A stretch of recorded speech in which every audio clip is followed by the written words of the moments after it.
Hi, I've had a mail from someone asking me if I knew a way of scanning transparencies on the cheap, because he hasn't got a scanner, but he's got a camera, so I thought we'd try it with the DSLR. Now I've seen this done with projectors, old projectors, etc. But this I found was quite a good way. Now I'm going to compare it with the top level scanner, so don't be surprised, and I'm also going to go in quite close. But I think the results are very good, certainly for scanning all your old holiday pictures, etc, etc. Now this is the scanner that I normally use. It's the Epson 750 Pro. It's a great scanner. It's one of the best you'll find as a flatbed. I don't even suggest that what I'm going to show you will beat these results, but I'll compare them at the end and I think you'll be quite surprised.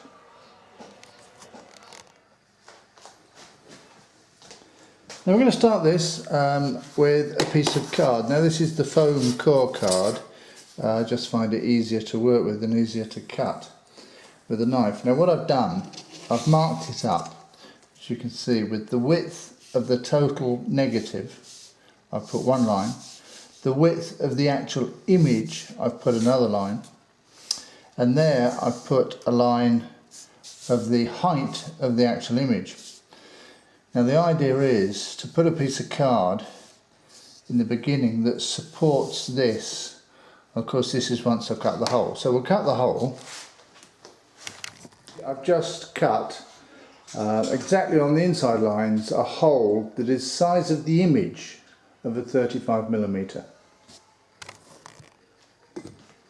So now what I've done is prepared a piece of card.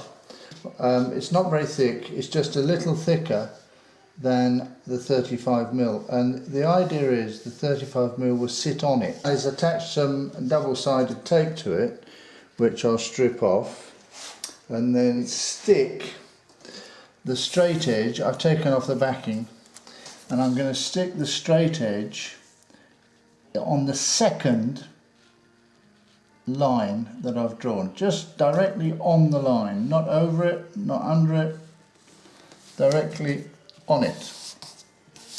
There we go.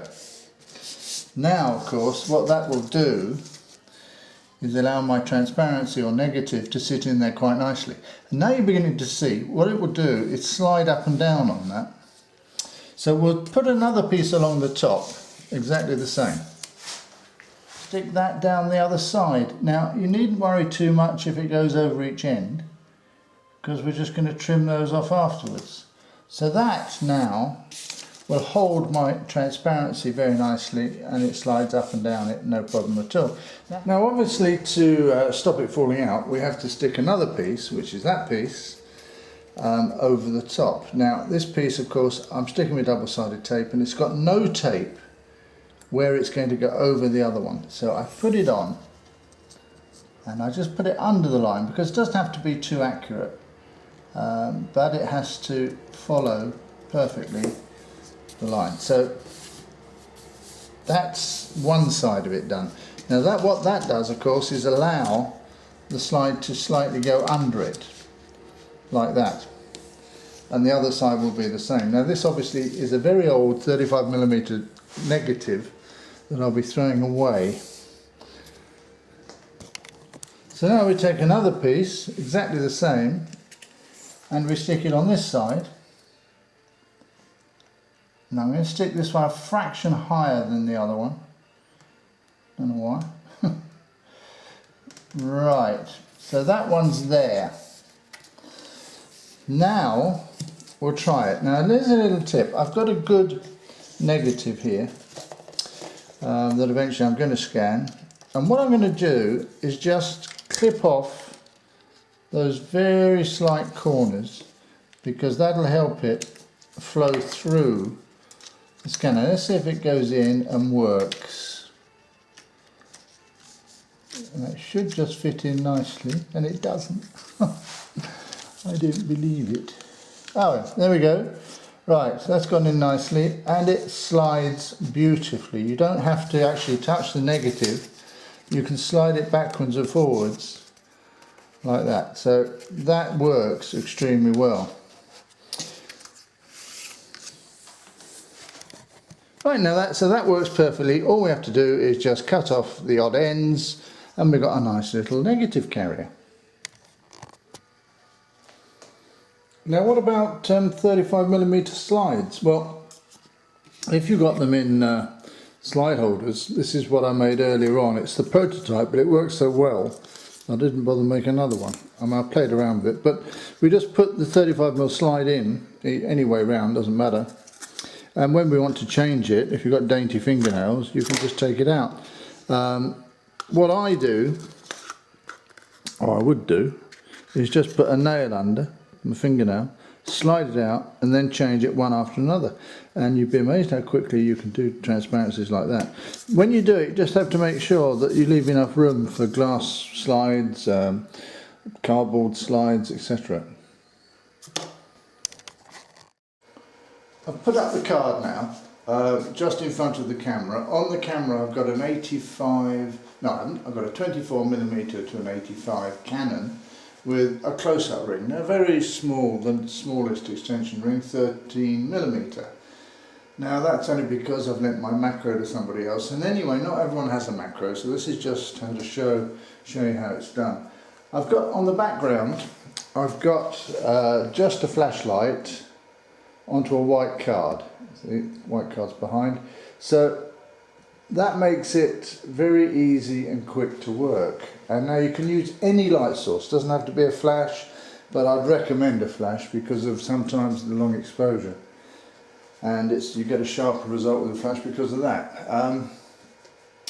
Now, all we do is we take the picture and then we move on to the next one, just with the fingernail sliding the negative down the carrier, and we do another one, and then there we go, and we do another one. Now you carry on of course to the end of the strip and then you change the strip, but it's very very quick to work. For this I'm using a 7D. Any camera will work, it's just that I've got a 7D, but any 35mm DSLR will work, and it's a very good way of scanning really. I'm quite surprised by the results. Now the colour slide carrier of course works exactly the same way. You take the picture. Now I just lift it out with my fingernail, just like that, but I mean that depends on how little fingers you've got, and I just slide in the new one. I don't worry which way around I put it, and I'll just take another one. Well, it's time to show you now the difference between it. Now this is the photograph.